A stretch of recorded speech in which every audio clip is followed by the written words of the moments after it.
Dystopia warning, obviously. As many of you might be aware, at the weekend, Labour backbencher Rosie Duffield, who was elected as the MP for Canterbury just 3 months ago, resigned. She gave her exclusive to a Tory paper, The Times, which I would not formally have considered a Tory paper, but considering their, massive reticence in terms of holding Conservatives accountable and only really doing the deep dives when pushed to. And of course, one of their journalists, Gabriel Pogrund, deleting his tweet when I asked uncomfortable questions about why the Times made a story disappear after a call from Number 10 regarding Johnson trying to give Carrie, his then mistress, a £100,000 a year taxpayer-funded salary. Just kind of deleted the tweet, didn't he? Now, I'm not going to bore you with the full War and Peace edition of Rosie Duffield's resignation letter. And I'm going to state my biases early doors. I can't stand her. And I'm not a Johnny-come-lately on that, no. Back in 2021, I was appalled that she still had her job.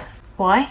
Something to do with the fact that her staff members resigned citing her overly transphobic views. And then she was criticised by the GMB trade union for attempting to dox those former staff members by revealing their identity on social media, reportedly. That and liking the tweets of the most divorced man ever born, Graham Linehan, who blew his entire life up, claiming it's in defence of my rights as a woman. You see, the problem that I have with this is the problem that I have with a lot of men doing this, using the guise of feminism to hide their innate bigotry. Another example is the far right and their football hooligan supporters who claim that they're protecting women from crimes that white men routinely inflict on us. Yeah, the EDL, man, full of nonsense. The stats for domestic abuse go through the roof whenever a football team loses or draws or wins. You see, the issue is they're claiming to speak for us, which is kind of the antithesis of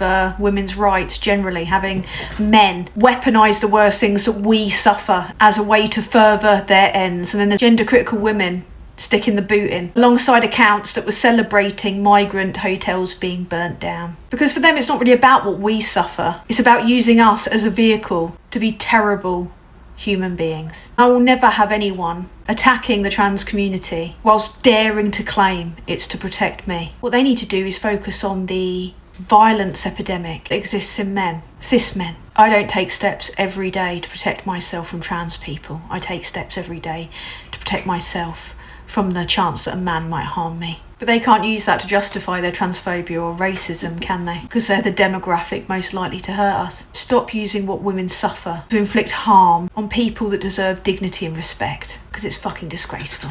He's really doubled down since his wife and kids left him and he can't find any work. Oh dear, how sad. Anyway, Rosie Duffield. First, I want to focus on the democratic or anti-democratic aspects of this. She's resigning the whip 3 months into a 5-year term after using her position as a representative of Labour to be elected and represent the constituency of Canterbury. Now, it takes an incredible amount of arrogance to think that they were purely voting for you and not your party, to the point that you refuse to call a by-election and stand down properly and instead stand as an independent, which frankly she should have done in the general election if she had the concerns that she outlined in her rambling resignation letter. She cited issues such as child poverty, right, fair enough. Winter fuel allowance, fair enough, threshold is too low, and she quite rightly called for the threshold to be raised. But what exactly does she think that she's going to achieve screaming in protest on the opposite benches from the sidelines? Now, I think it should be mandatory if someone just decides to step down, especially this early in,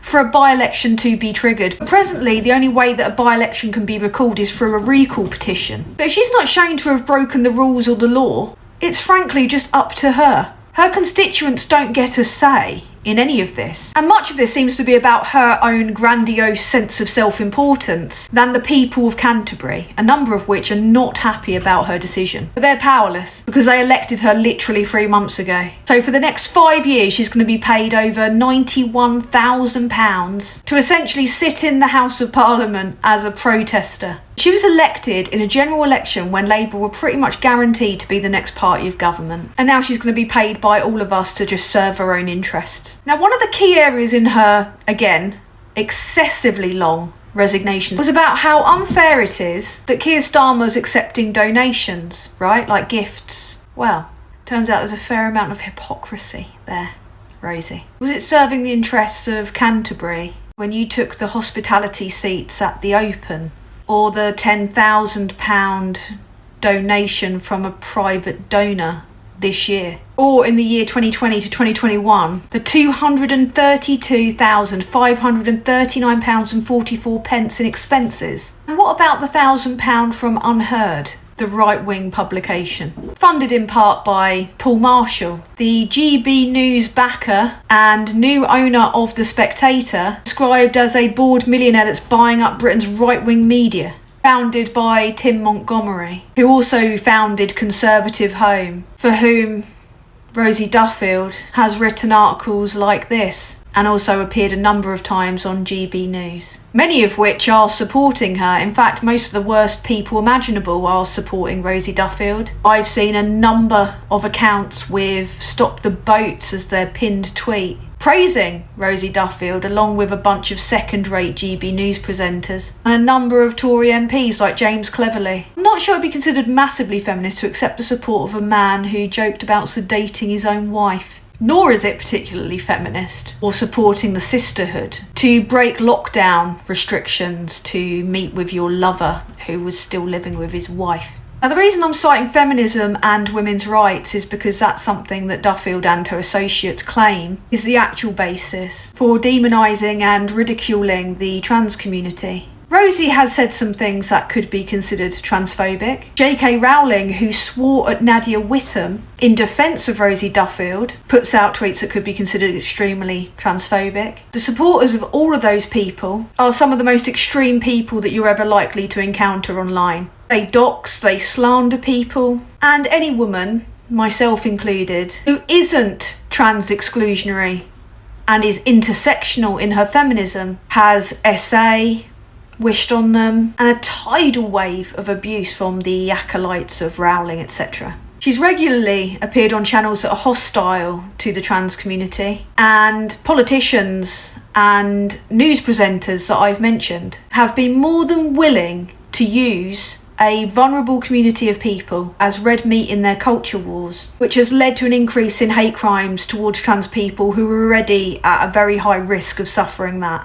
when they are people that deserve to be adequately represented by their elected Member of Parliament and on a basic human level deserve to be treated with dignity and respect. It's completely unacceptable for any politician to use a marginalised community in a culture war to spread hatred and fear about them, or to associate with news stations that do that, or to ally with politicians that do that. And it does nothing to further women's rights, no. Because if a man wants to attack us, he will. He won't put on a dress and ignore toilet signs to do it. That undermines the issues that women face whilst causing unnecessary suffering to a community that is scared. And it's all been manufactured anyway. Years ago, a proud trans woman won Big Brother in Britain. This manufactured hysteria has caused the LGBT community to have to fight again and again and again for basic human rights, which is the right to not be attacked in the street or ridiculed or made out to be groomers of children simply on account of how they choose to express themselves,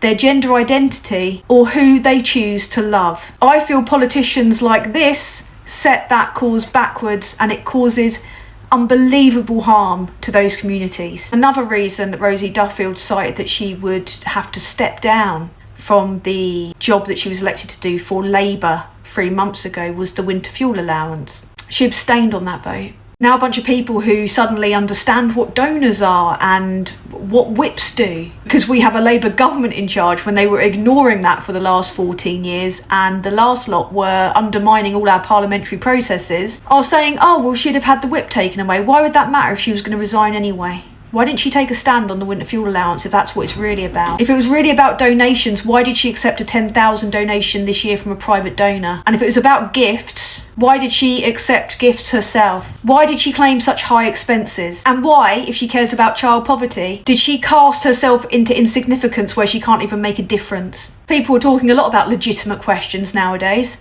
I think they're legitimate questions. Labour should have suspended her long ago and not given her the opportunity to even stand again.